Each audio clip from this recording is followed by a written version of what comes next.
Okay, Jack, if you were a Survivor Panama hater, if you were someone that disliked this season, I think there would be one valid complaint that you could bring up with the first 75% of it.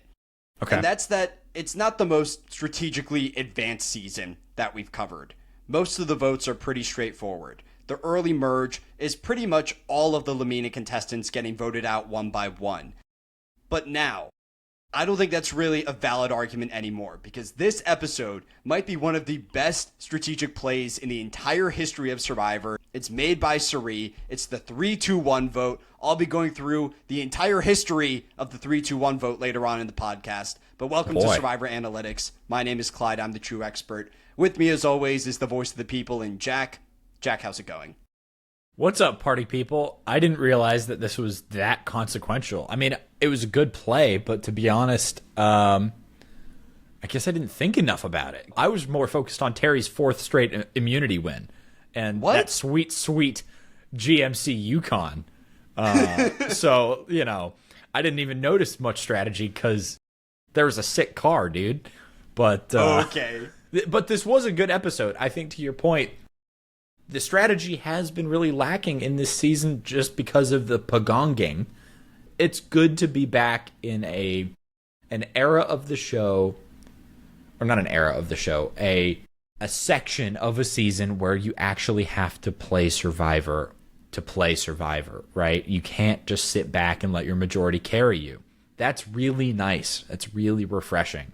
I think we're back in that, and it's just a shame that we had to sit through, 3 straight Lamina eliminations? 3 weeks of and Lamina boots. Yeah, and the medevac on top of it. So that's a month. That's a month of TV if you're watching week by week or listening to this podcast week by week that you spend being kind of disappointed. That's a big chunk that's a third of the season so far, right? Yeah. And so this last third, because we've got, 3 episodes left? 4? Yeah. 3. 3?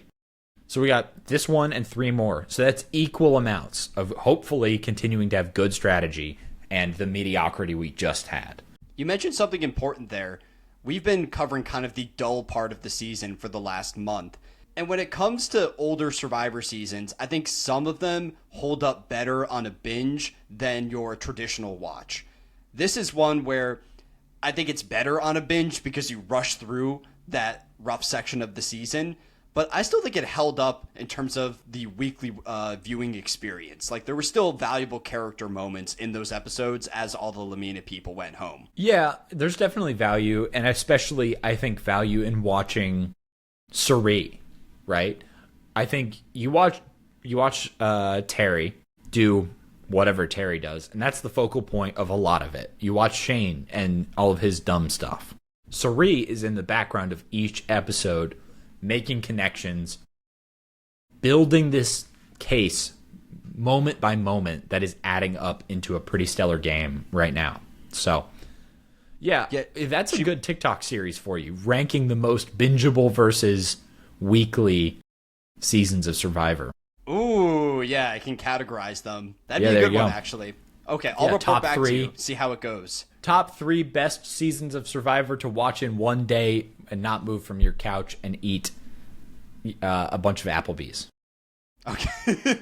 Wait, didn't you get Applebee's recently? I did. I had Applebee's 2 nights ago.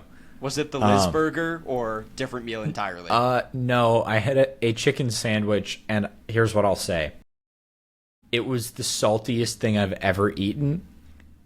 You know how sometimes if you get out of the ocean, like an hour later, you'll lick your lips and you'll still be salty? Yeah. That's how I felt after eating Applebee's. It was so salty, I was feeling it on the drive home. I was like, okay. It's all over me. I need a shower. So, not as good as the Liz burger. But the company was great. That's what matters. So, we get into the episode, and Shane is just being weird. Okay? He's got a rock that he's painted to look like a BlackBerry. Clyde, do you have any fond BlackBerry memories? I never owned a BlackBerry. So I saw the advertisements for them, and maybe I knew a couple people from elementary school that had them, but I didn't have a lot of direct experience with the BlackBerry. Okay, so, the BlackBerry occupies probably around 2007, a very specific place in my memory, because my dad was a big BlackBerry guy. And whenever he would want us to shut up, he'd be like, here, play the game. And it had one game, and it was like a little Asteroids knockoff. And it was really... Oh, okay. And earlier, he had a couple BlackBerries, and the first one had a brick breaker, like bounce the ball. And then it had a little Asteroids thing. Never used a BlackBerry for anything but stupid little games. But you know what I did is used a real BlackBerry. Not go into psychosis like Shane does, because he literally says to camera with a pretty straight face that he's using it to talk to people who are not on the island. And that's the moment where I realized that Shane was losing it. Up until that point, you could make the argument that Shane is using this BlackBerry to give himself a sense of home, and he's doing it for the bit. Once he says that he thinks he's talking to his friends and family, that's where I say he's losing it. And Danielle herself hops in confessional and she says, quote, he's nuts. Sorry, flag on the play there. You didn't think he was losing it when he threatened to murder Courtney in her shitty apartment last week? Ah, that was great. Oh my God. You didn't think he was losing it when he had diaper rash? Nah. Well, the shitty apartment comment is one of my favorite conversations in the entire season. The diaper skipped an madness. Animal shot. I don't know if you noticed that. In the start of the episode? Yeah, there's an animal shot out of the gate. I don't know if this one qualifies, but there's a scene of the Kasaya players preparing bait for fishing. They're about to go to the water with their fishing supplies. And we immediately pan from that to Terry standing in the water, looking out into the distance. He is the fish that they are all trying to catch. Where's the animal? Where's the animal? Where's the animal? He's the fish, and they have the bait. It's not a direct animal shot. That's not an animal shot. See, my animal shots are just a level higher. They're a higher you're seeing IQ animal shots. I don't. Animal shot. Well, only other thing I'll throw out is that, assuming that is an animal shot, which I do interpret it to be, it's not. Most of the episodes in the post-merge open with some kind of animal shot, and they all revolve around Terry. Aris compares Terry to the snails that they were catching, and then he's also shown as the flies on the beach, the fly on the wall that's watching Kasaya fall apart. So keep an eye out. What animal will Terry become next? Fair enough.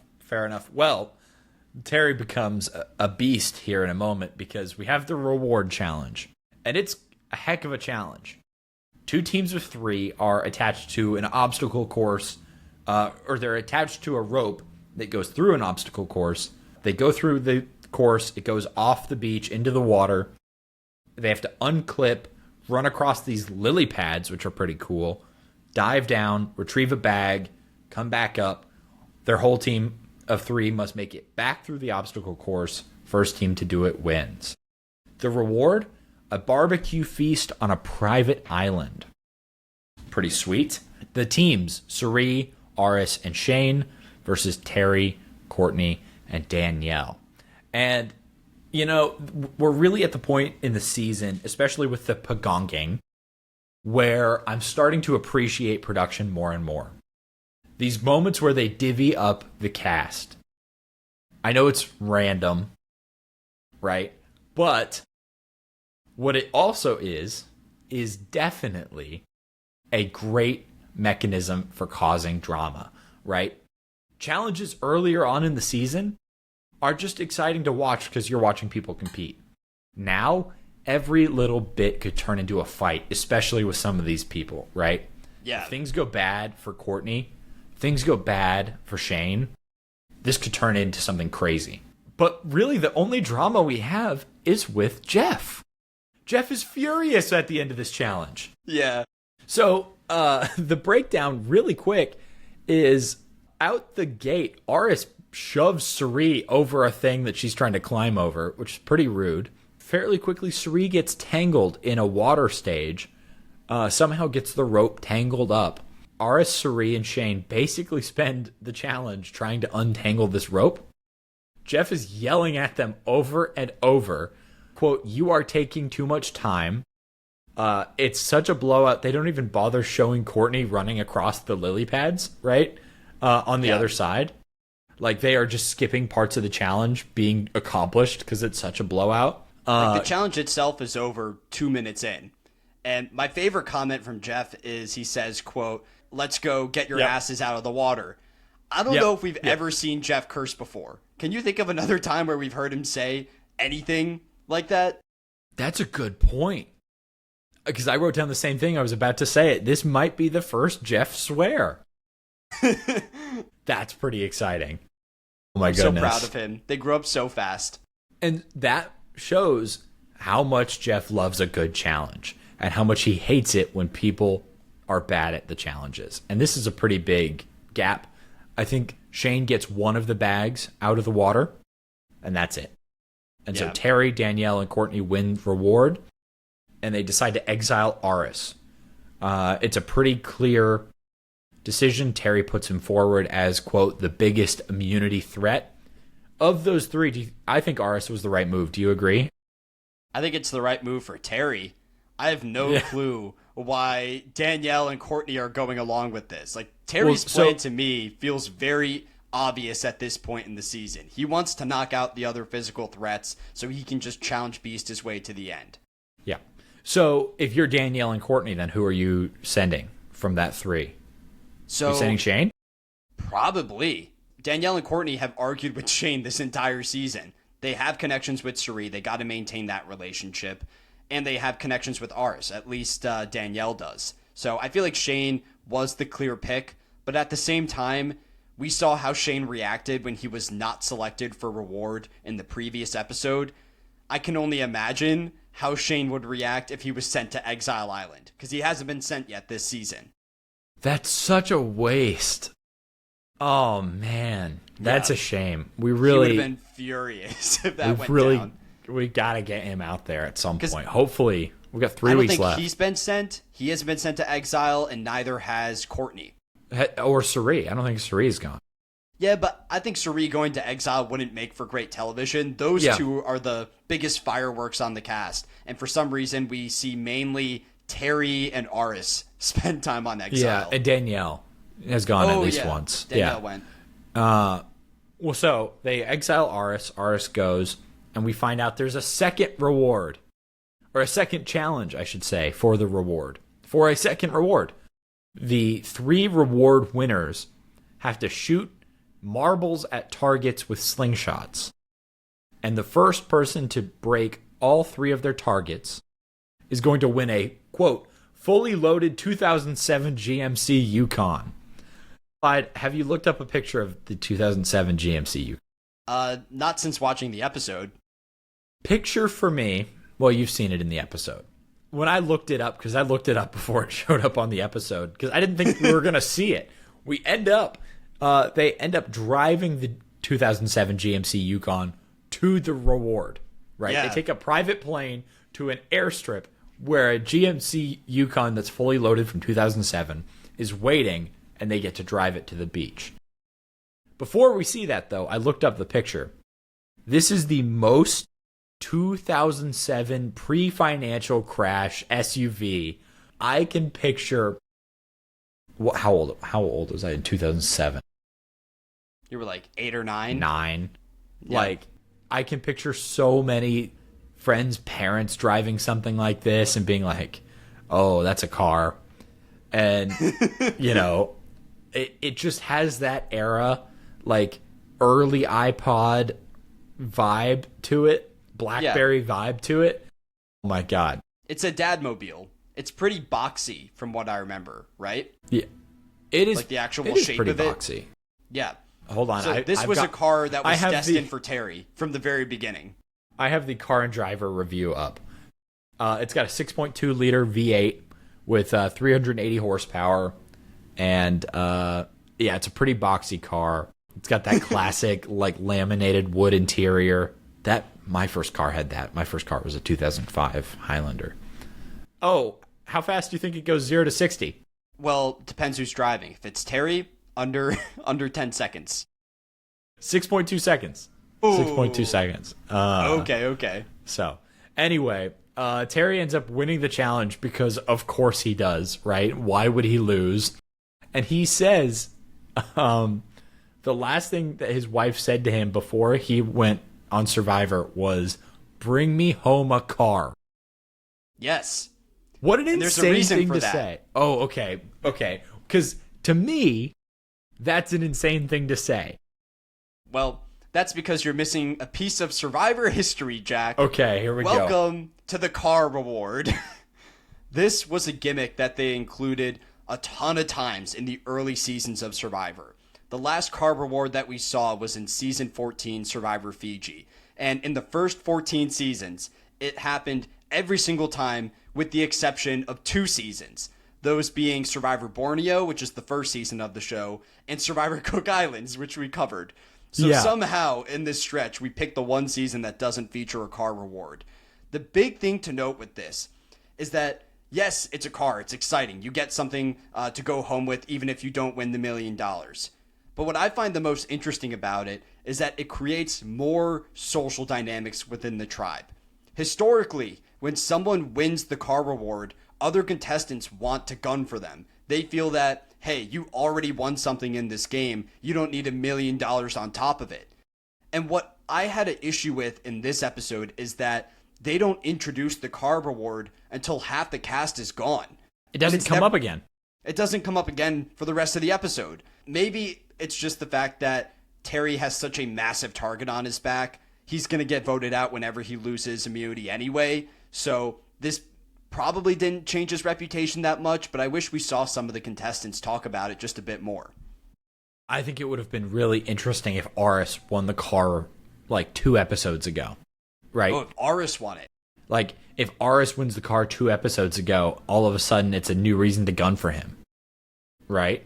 And it could have swayed some people. It could have been really interesting. That's a great point. Okay, so this makes it a lot more sensical to me because I thought Terry's wife said, "Bring me home a car," like she didn't understand what Survivor was. And I was like, what is she talking about? Yeah, so, she thought he was going on The Price is Right or something like that. Yeah, so that makes more sense. So they go on reward, and Terry pitches Courtney and then Danielle on a final 3 of the 3 of them. Courtney's all in. Courtney thinks she can win against Terry. It's crazy, right? That's such a bad read. Granted, I don't think Courtney wins against anybody, so it probably doesn't matter who she sits with at the end. But out of everybody on this cast, I have the sense that Terry is the biggest jury threat on the board. He has 3 locked votes on that jury with all the Lamina contestants. I really have no clue what Courtney was thinking there. And they lay out their plan pretty clearly. They want to cut Aris at 6, Shane at 5, then Suri at 4. So it's interesting that this is a core 3-person alliance, but the 4th member is Suri. Every plan that is brought up this entire episode incorporates Suri in some way. She's never targeted, and everyone wants to work with her. And I think it highlights that Suri is really in a perfect position on this cast, right? Suri is playing a great game. But Suri is playing a great social game in a season where the people being targeted are the physical threats. So she is off that radar, right? She is not a challenge competitor, except for the social one, which already passed, right? Which she destroyed. So everyone else that's under scrutiny is a physical threat, is a muscular dude, right? So she's really in the perfect position to really thrive here. And it's just great. And she's got such a good read on things. I mean, we'll get to it in a minute, but when Danielle tells her about this idea, right? She goes, of course that's what Terry wants to do. Like, of course Terry wants to take out the other 2 guys now, right? So that he has the easiest path to the end. And she knows that she's number 4 in that group. She knows their exact plan in the end game, which is crazy. Yeah.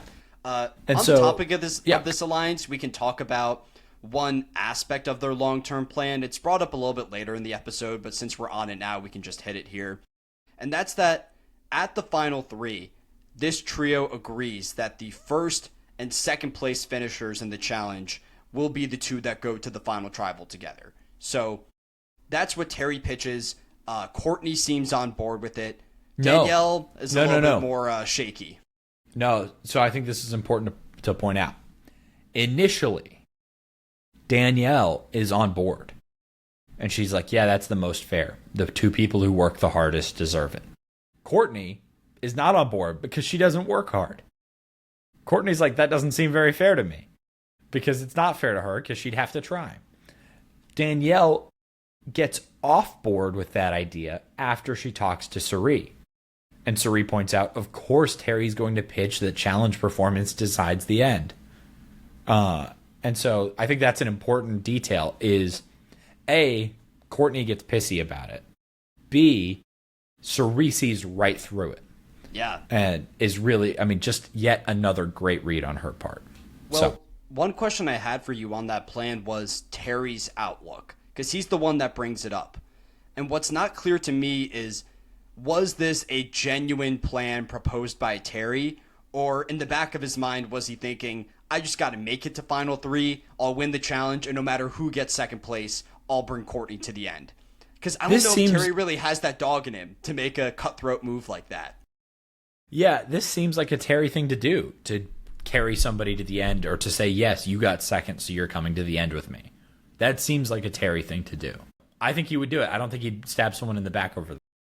So theoretically, that could be good for Danielle then, if she just wants to get to the final tribal, because then she just needs to beat Courtney in the challenge. Yeah, but I think Danielle is very conscious of not wanting to go to the end with Terry, right? Yeah. I'm trying to figure out what Danielle's plan is here, right? What is her path to the end? That's an interesting point, because who does Danielle beat in a jury vote right now?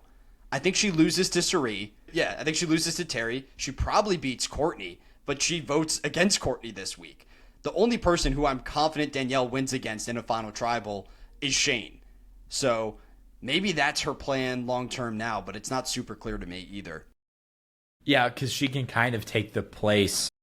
Well, it wasn't her. She didn't vote for Courtney, but she can kind of take that position for Shane, right? Because Shane's a misogynist, and he'll say, I can beat whatever woman I sit next to except Cirie, because everyone loves her. Do you want to go to the challenge? I feel like we've covered everything else.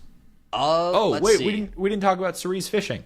Oh, yeah, let's talk about Cirie. Yeah, so Cirie decides to go fishing, takes the kit, it's just fishing line on a stick, and takes it out, and she's like, how hard can this be? And throws out her line, and immediately catches a huge fish, like a foot-long fish, and goes, is that a puffer? When it's just like a regular fish, which is pretty funny. And it's squirming, and it's, trying to stay alive as it's drowning in the air. And she's screaming and, trying to get the crew to help her, I think. And we find out it is Shane's birthday. And she says, oh, this is such a good birthday present for Shane. Yet another good social play by Cirie, by the way. Here's my favorite part, though. To take it back to camp, she just drags it through the sand until she's sure it's dead. It's so funny. I think when I was in elementary school and we were at recess, kids would play pretend, right? And they would take rocks and tie string around them and take their rocks for walks around the playground. That's kind of what this felt like to me. Cirie was taking her fish for a walk along the beach. She's just dragging it through the sand the entire way. So whenever they sat down and feasted on that meal, there's probably just a little bit of salty sand in the mix. Dragging rocks around on leashes. They would. So I remember it. Like a pet rock situation, but walking a pet rock. That's you gotta walk funny. your pet rock, and Cirie walks her pet fish. That's very funny. I have a couple other highlights Please. For the immunity challenge. Some of them we can talk about afterwards with the strategic side of the episode. One big thing that I wanted to mention, though, is a conversation between Shane and Cirie. Because we got to do a little flashback to last week, where Shane made it blatantly clear after Cirie did not take him on the reward that he had no interest in working with Cirie anymore. Cirie had done him dirty. He is a free agent now. He's going to pivot to other strategic options. And Cirie sits him down, and now it feels like Shane is fully willing to work with Cirie. Yeah, that's a good point. It's a full 180, and part of it, I think, is the fish. Like, really? Well, I think that's a little piece of it, but when they first sit down, and it's just the two of them on the beach, Shane opens the door and says, it's just the two of us, we can talk strategy.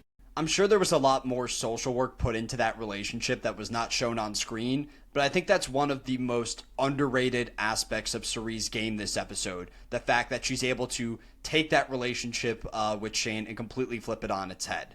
So I'm set for the immunity challenge if you are. Yes, dude. All right. So this immunity challenge is my favorite kind of immunity challenge. I love a weight-based endurance challenge. It's one of my favorite categories. Have we seen one like this before? Not exactly, but also yes. The challenge: kneel on a plank or sit. Kneel? I think they're kneeling. Yeah, they're kneeling. Kneel on a plank over some water and hold on to 2 scraggly-ass ropes. Sorry, didn't mean to sound like Jeff Probst there and swear a little bit, but I did. They're holding on to these scraggly-ass ropes, one in each hand, loose ropes, no handle, no anything, just rope. At the end of those ropes is 20% of each contestant's pre-show body weight. I'm assuming it's pre-show. They don't say, but typically it's pre-show. Yeah. Every 15 minutes, I think it's every 15 minutes. They start at 15 minutes. They're adding 10% to the end of the rope, right? Last one standing wins. Classic. Vintage. Terry's to lose, right? I mean, 100%. They couldn't have drawn it up better for them if they tried. Shane loses one of his ropes and drops at 13 minutes before they've even added more weight. Suri drops at 18, Danielle at 19, Aris at 21, and it becomes Terry versus Courtney for 10 minutes. And Courtney drops at 31 minutes. Terry winning his 4th straight individual immunity. He has won every single individual immunity. And here in my notes, let me just check. I've written meat boy, meat boy, meat boy, meat boy, meat boy. over and Just over and over. Yeah. So now I know that there is a record There is a record of individual immunities. Do you know what that record is? I believe it's 5. I can't say one way or the other. No, because no, it's not my fault you don't remember the details of this podcast. If I told you the record, then that would essentially give away what happens to Terry. See, that's what I was about to say. Is I'm pretty sure the record is 5, and I'm pretty sure Terry's about to either set the record or not win another challenge, or we'll need tie to wait the record. And see. Oh man, I thought you were gonna go. Oh yeah, good memory, Jack. It's 5. Not confirm. Come on. Yeah, we'll need to wait and see what happens with Terry. I will say, though, that in terms of his individual challenge performance, up until this point, it's one of the best in the entire history of the show. I want to go back and take a look at his win rate, not just including immunity wins, because he's won a bunch of individual rewards as well. So I only had one highlight from the challenge. I thought this was a pretty boring challenge. The second Jeff showed that it was a strength-based one, I knew that it would likely be Terry. There's a moment where it's Courtney versus Terry at the very end, and Shane is yelling, "Hold on, honey, he's failing. I can see it. He's dying." Terry did not move once in the entire he's challenge. Fully stoic, absolutely locked in.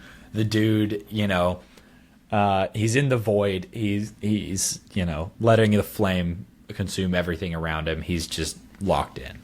Well done, Terry. Immune, now Kasaya will need to flip on each other. Yes. And it's crazy because this is something that we've kind of been waiting for all season. From the very early episodes, we saw this alliance of 4 come together. It was Aris, Shane, Courtney, and Danielle. That's the group where Shane was asking people to swear on his son's life. And then over time, Suri finessed her way into it. So with Terry safe, they got to vote someone out. And there's a couple big things to mention here. First thing that I want to talk about is Suri's outlook on the game. Now, a lot of people at this stage in the season would say there's big threats on the board. I could take the shot at Aris, who's a good challenge competitor. I could take the shot at Suri, since she's a great social player. Suri does the opposite. She says, I want to vote out the GOAT of the season. I want to vote out Courtney because everyone is working to take her to the end of the game. I know that Shane wants to take her to the end, and I know that Terry wants to take her to the end. So I wanted to get your thoughts on this. Is targeting Courtney a good move for Suri right now? Yeah, absolutely. I think absolutely, because look at who that leaves, right? Shane, Aris, and Terry are all looking at, because they're dudes, right? And Aris and Terry are real challenge threats, and Shane's a moron. They are all looking at challenge beasting their way to the end. They all think on some level, I can do that, right? It's that same level of male overconfidence that you get when dudes say like, oh, I could take Serena Williams in tennis, right? Yeah. Have you ever seen that video where she actually starts serving at some dudes? And Wait, really? it's hilarious. Like some guys, I think they were, I don't think they were fully being like, oh yeah, I could take her. But she does like hit some serves at these guys and they're screaming like little kids. It's like 106 mile an hour serve or something. Oh, I'm sure. It's amazing. Anyway, that overconfidence, we've got 3 dudes and 2 ladies. All 3 dudes want to sit next to either Danielle or Suri at the end. All of a sudden, they've got less wiggle room. They've lost Courtney, who thinks she's not a GOAT, right? She thinks she's a contender. To quote, the great, Marlon Brando, the great Marlon Brando from On the Waterfront. But Courtney thinks I could have been a contender. That's the line from On the Waterfront. But she can't. Anyway, so Suri has eliminated that potential ally for Shane, for Terry. I guess for Aris, although I feel like Courtney and Aris are the duo we were meant to have and never got, right? Between the fire dancing and the yoga. Yeah, they were set up well to work together, and it never really happened. Yeah, but so I think it's a great play. I love it. It creates some chaos, which in chaos, a social player thrives, right? Mm-hmm. So I love it. So I think it's a great play in old school Survivor. If we're considering that this season has a 2-person final tribal council, then that means if you have someone like a Courtney, an easy beat in the end, then the only way for you to go to the end with that player is by either winning final immunity or building up a relationship with that person to the point where they win final immunity and take you to the end. Bring you, right. So I think in old school Survivor, cutting the GOAT can actually be a good move. In terms of new era Survivor, because we're dealing with the final 3, because we have that forced fire making challenge, I don't really think there's as much of an incentive to cut the Courtneys of the world. And that's why almost every new era season that we cover has a 0 vote finalist. Survivor 48 was the only new era season that did not have a 0 vote finalist. And I think when you're looking at this move from Suri's perspective, it essentially boils down to the question of, do you think Suri can beat enough other contestants on the cast to warrant cutting Courtney? Because it's a similar dynamic that we have with Danielle. I don't think that Suri could beat Terry in the end. I think that she could beat Danielle. She for sure beat Shane. And then Aris is kind of a 50-50. I think Courtney is someone that Suri should have looked to keep around a little bit longer, but I understand the value of that move. I can talk a bit more about some of the alliance dynamics leading up to Tribal Council. Because initially, Courtney's name is not on the board. You have these 2 warring factions. On one side, you have Shane and Aris, the guys that are going after Danielle. The boys. And on the other side, you have Courtney, Danielle, and Terry all voting against Aris. 2 votes on Danielle, 3 on Aris. And this is the moment where Suri expertly realizes that sometimes in Survivor, you don't need a majority of votes to make your plan happen. Sometimes you need a plurality. So in a 6-person tribal, you might only need 3. Whoa, dude. Mm-hmm. Okay, that was a $10 word out of a 5-cent mouth. Oh my God. Well done. Look at you. So that's some true expert. Oh my God. There you go. So just really quick, a plurality is, what's the technical definition of a plurality? Because it is a 6-3-2, which in my mind, or it is a 3-2-1, sorry. So isn't the 3 still a majority? I think my understanding is that a plurality is the most of a group without being over half. You've got it exactly. The number of votes cast that receives more than any other, but not an absolute majority. Well done. You've got it. I didn't know I was going to learn something from you today. Oh my God. I know. Well, I'll teach you another thing right here. Please. This is the first 3 to 2 to 1 vote in Survivor history. It had never been done, and it took another 7 years after this for another contestant to pull it off. It's incredibly difficult to do. To pull something off like this, you need to have connections across the entire beach to the point where people want to work with you, and you need to know where every single person is voting. So to kind of go back to what I was saying earlier, Cirie finds herself in the middle of these two groups. One of them's targeting Danielle, the other's targeting Aris. And Cirie realizes she can get that plurality with 3 people. And how do you do that? You can pull the 2 targets from both groups. They're going to be scared that their names are getting written down at tribal council. So she brings in Danielle. She brings in Aris. They had some kind of relationship earlier in the season. They went on that reward to the spa together, but there was no official plan locked down between that trio. So I think Cirie deserves all the credit in the world here for reading the board of the season, picking the best possible people to bring into this plan, and actually executing on it. So those are my thoughts on the strategic side, but I want to hear some of your opinions too, as the voice of the people. I mean, let me say this. I think one of the best ways to appreciate something of a certain level of complexity is to have somebody walk you through it. For example, like I took a class on Joyce's Ulysses for grad school, where a professor who loves Ulysses spent the entire semester walking us through chapter by chapter. I would never have made it through or appreciated that book at all without that walkthrough. I had no appreciation for this move on that level until this. The rarity of the move. That's huge, for one. Did you say 7 seasons or 7 years? 7 years. So 14 seasons. Yeah, I think give or it's take. like 14 or 15. Yeah, I need to check the exact one. But so a quarter of the show's run-ish between. That's huge. The innovation of recognizing that the 2 people whose names are being thrown out can turn the game around with your guidance, that's incredible. I mean, it's a great move. It's really well done. I was really, really impressed. Cirie's win equity, I don't know if it's continuing to grow, to be honest with you, right? Like, I don't know if this is the kind of move that helps Cirie win in 2007.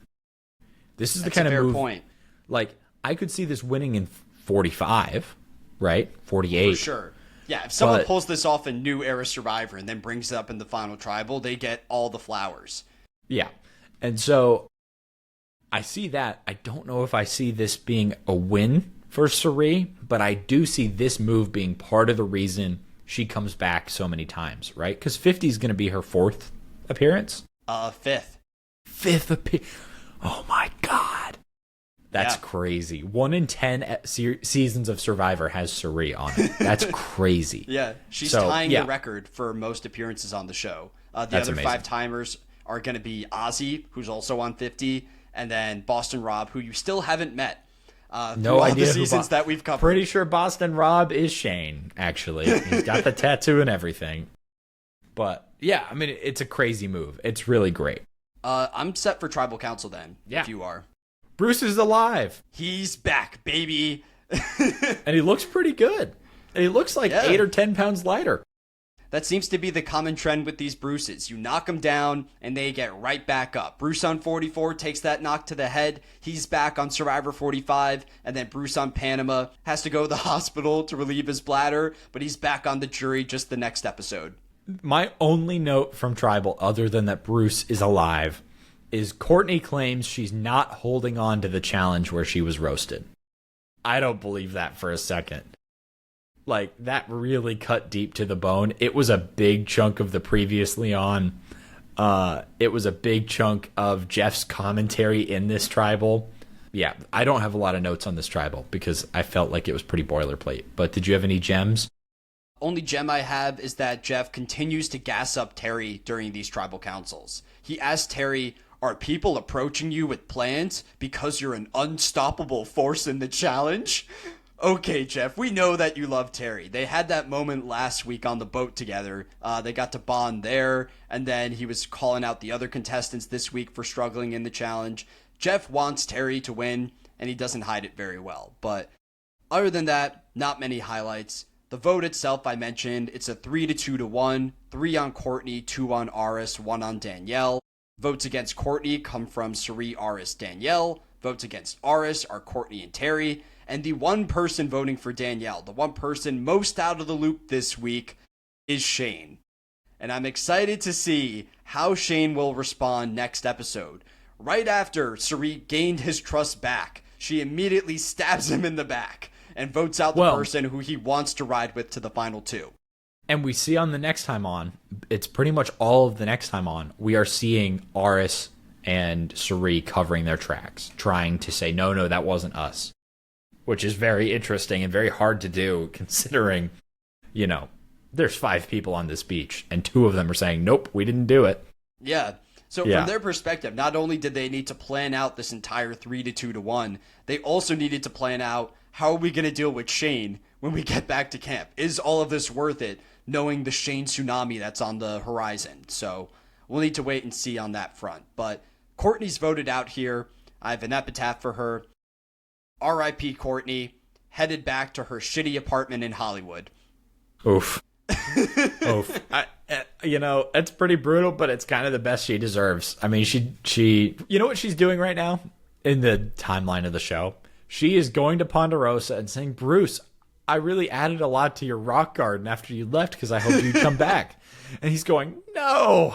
In the lead up to Tribal Council, as everything's going down, there are scenes of Courtney doing yoga in Bruce's rock garden one last time before she leaves the island. So she made full use of that space. I don't know if anyone else on the cast is really going to embrace the rock garden like Courtney did. Not a lot of information on Courtney after her time on Survivor. I thought she would go live this crazy fire dancing life, but I couldn't find anything on her Survivor Wiki page. On her way out, she says in her voting confessional that, hey, I guess they just saw me as too big of a threat, which is pretty funny. In terms of returning players, 4 out of the 6 contestants left in this episode come back in a future season.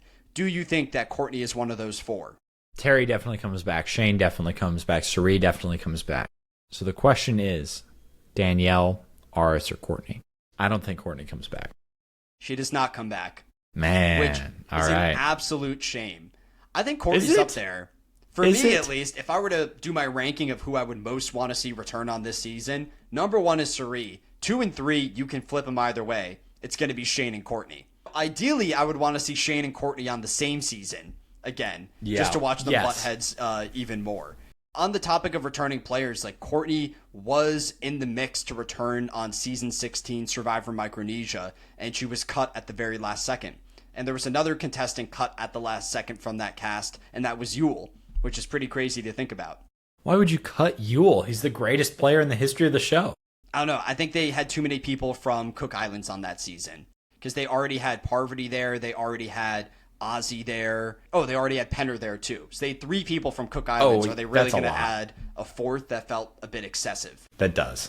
That's interesting to note. Courtney wanted to come back. I could understand Courtney, considering the treatment she gets, not wanting to come back. But so it's actually kind of nice to hear that she at least tried. So that's kind of nice. Cool. So are you set for winners and losers? Yeah, I wonder if we're going to have the same here. This feels like we're pretty likely to have the same, but I'm not sure.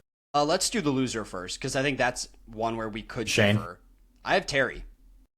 Why do you have Terry? So I have Terry mainly because he hasn't advanced his positioning in the game at all. Like, yes, he's one round closer to the final tribal. If he makes it to the end, he probably will win the season. But at the same time, he had one person on that island that was actually genuinely interested in working with him, and that was Courtney. With Courtney gone, I don't think anyone left on this cast will want to work with Terry in the long run, so for that reason, he gets my loser. Yeah, that's fair. I gave it to Shane because I think Terry's accustomed to adversity, right? Yeah. Shane does not handle it well, and Shane's going to have a meltdown after this, right? He's so far out of the vote that he's the only one who went the way that his whole tribe was supposed to. He's got to go back to a tribe that he thought was under his control, and they're not. And I don't think he can handle that very well. So I think that's why I give it to Shane, is if he has a meltdown, is it going to send him home? Like, this feels like other parts of life where you go, finally, this has to be the reason this guy is done, right? Like, how many things can keep a president in office or something like that, right? And I'm like, come on, this has to be the meltdown that gets everybody sick of Shane. And he keeps hanging on like a snail on the side of a pot. So I gave him the loser because I think he's in a bad spot. And if he has enough of a meltdown, it could do it. But we'll see. And on top of that, Shane's in a position now where I don't think he has a winning combination on the board. With Courtney gone, who does Shane beat in a jury vote? No one. Maybe it's close against Danielle, but I think Danielle beats him pretty handily. I think Danielle beats him. Yeah. So he's kind of drawing dead for the long run of the season. So he might stick around for a couple episodes, but I don't think you need to worry about a Shane win and him holding up that $1 million check with Jeff. Man. Well, so who's your winner then? Winner, pretty easy. It's Cirie. So much content this episode for me has been just gassing up Cirie for this strategic play. I think it's one of the best strategic moves from really the first 12 seasons of the show. And after watching this, I'm not going to lie. I have my top 50 players in the history of Survivor that I released, I think it was in December of this past year. I started it last summer, but it was like a 6-month project. I finished it in like November, December time frame. Cirie's in my top 10. And after watching this episode, maybe I was just getting caught up in the hysteria of the Cirie content. I'm considering her bumping her up a spot. So we'll see. Whoa. I don't want to... She's already top 10 in the history of the show, and you're considering moving her up even further. Well, just because it's a move that's so strategically complex, it shows great strategic play, it shows incredible social play. It warrants the consideration at the very least, so I don't want to jump to any conclusions until we finish the season first. I think that's fair. I give it to Cirie as well. This is a great move. She's in a great spot. Everything Clyde just said. I'm just loving where she's at, and I'm loving every read she makes. And nobody is going, man, Cirie's a threat. And she's your winner pick, right? I think she was from the first episode of the season. Yeah, I think she is. So I guess my question for this you might be a record winner pick. Sorry, the first preseason accurate winner pick. How do you see Cirie winning then? Like, what does her winning game look like? Does that trio of her, Aris, and Danielle just stick together for the next 2 rounds, or do you think she pivots off of that? I actually want to see Cirie next to Shane. That's what I want. I want Cirie next to Shane. I don't know how it happens, but that's what I want. Here's what I see. You ready? Next week, Terry loses the challenge. Somehow. Has to use his idol. Aris goes home. Week after that, Terry wins. Sets the record or ties the record at 5, because we all know it's 5. I'm trying to read your face and tell if that's true or not, but you have a good poker face. I'm not going to say anything. Terry wins at Final 4. Yeah, Final 4. And sends Danielle home. Okay? For some reason. I'm not sure why, but he does. Final 3, we've got Shane, Terry, Cirie. Somehow, Terry loses. There we go. So you're saying Shane wins the final immunity challenge, and Shane brings Cirie to the end. I guess and yeah, I guess that's what I'm saying. I guess so, but it could happen. It could. That would be an interesting way for it all to end. Dishonorable mention for me is going to the company Research in Motion. This was founded in 1984, and they developed the BlackBerry brand, which included the iconic BlackBerry phone. In 2007, around the time that this came out, well, a year after actually, Survivor Panama was released, Apple introduces the iPhone, and there are numerous media outlets that called it the BlackBerry killer. So, from 2007 to 2013, there was an 87% drop in BlackBerry stock prices. They completely plummeted with the introduction of the iPhone. And by the year 2016, there was just 1.59 million, or less than 1% of all smartphones in the United States were running BlackBerry. So we really caught Blackberry at the peak of its powers in Survivor Panama, because after this, it's only downhill from there. Like, this episode itself is a little bit of a time capsule between the car reward and the Blackberry phone. So for sure, Research in Motion will get my dishonorable. Yeah, I like that. That's a good dishonorable. It's a Canadian company, I believe. There's a movie about BlackBerry starring the guy who plays Dennis on Always Sunny in Philadelphia. My honorable mention goes to the concept of kayfabe. Are you familiar with kayfabe? No, I've never heard of this. Okay, it's spelled. I had to look it up for the spelling because I knew what it was, but I'd never seen it written. Kayfabe. Kayfabe. It is the portrayal of staged elements of professional wrestling, such as characters, rivalries, or storylines, as legitimate or real. So, for example, if you are a wrestler and you're Clyde, the true expert, and you wrestle against Jack, the voice of the people, and you're bitter rivals and you've hated each other since you came up on the wrestling circuit together, and you know, there's some dramatic backstory and we despise each other, and every time we fight, we really hate each other, and the fans go crazy for that. Kayfabe is maintaining at any time in public, that we hate each other, when backstage in the dressing room, we are coworkers. Oh, but okay. As soon as any member of the public is around, we hate each other again. Maintaining that character completely is kayfabe.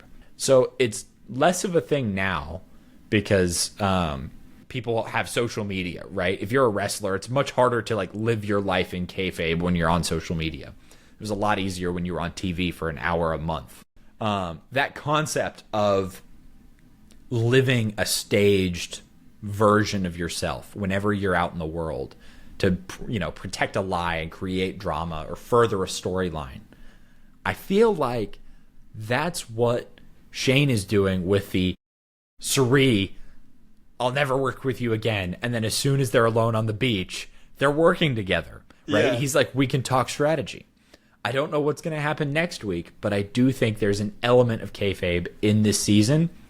And I think that's something we need more of in Survivor. We need more. Well, to go back to 48, Kyle and Camilla. The That's secret kayfabe. alliance. Yeah. Yeah. I mean, look how well that went. I think this is something we need more of on this show and in this competition. So, kayfabe. I don't, I've never watched pro wrestling in my life, but I've listened to podcasts with people who do, and then they just use the term elsewhere, and I'm like, oh, that's a good term. So, ooh, look at now that. we are that podcast, and someone else can go use it. Well, Anyway. that's everything then. Next I think week, that's it. Final five. Kasaya will continue to dwindle down because Terry still has that idol. We're getting closer to the finale of this season, and then Survivor 49 in a September month. of this year. Yeah, 5 pretty weeks, crazy. something like that. So, tune in, and we'll see you next time.